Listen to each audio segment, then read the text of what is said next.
Moving forward, we are now going to apply our knowledge from yesterday's lesson on right triangles.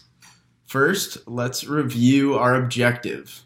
Can someone with a summer birthday please raise their hand and read the objective to the class? Yes, Manny. Solve real-world problems using the Pythagorean theory. Thank you. Now we're going to take a second to review our equation from yesterday's lesson. Presented on the whiteboard is the equation we will use today. We have area equals 1/2 base times height. We can also reference the drawing to help us as well. Yes, Vicky. Why are we reviewing the area of a triangle when the objective is to use the Pythagorean theorem we learned yesterday? Good question, Vicky. It seems I've made a mistake, class. The equation I wrote down is incorrect. We are going to be using the Pythagorean equation that we learned yesterday. So here is the correct equation. A squared plus b squared equals c squared. Sorry about that. Yeah, everyone makes mistakes, but just to be clear, we are going to be focusing on the Pythagorean equation. A squared plus b squared equals c squared. We don't need to worry about area. We could find the area if you would like, but that is not the objective of today. So thank you, Vicky, for helping me and helping out the class. So now that we have all the tools, here's the problem. On a typical day, Stephen walks on the sidewalk 400 feet down Christine Drive and 200 feet down Rachel Road to get home. His normal walk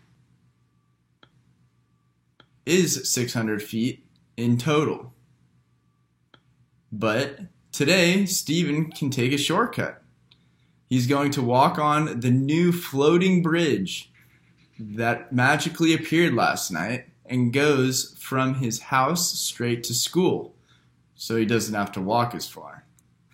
Our job is to find out how far Stephen's new walk is and how many feet shorter the new route is. We're going to start off with our equation and fill in the blanks with what we know. We know A equals 400 and B equals 200. Remember, x is squared. 400 squared is 160,000, and 200 squared is 40,000. Together, we add that up and get 200,000.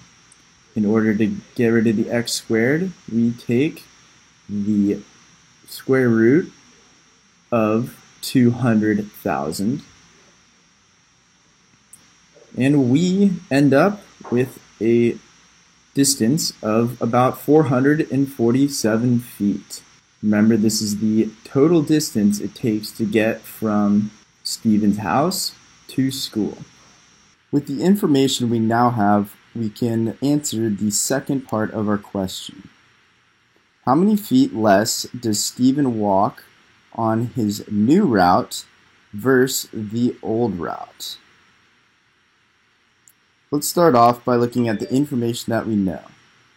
We just calculated his new route and know that his new route is 447 feet.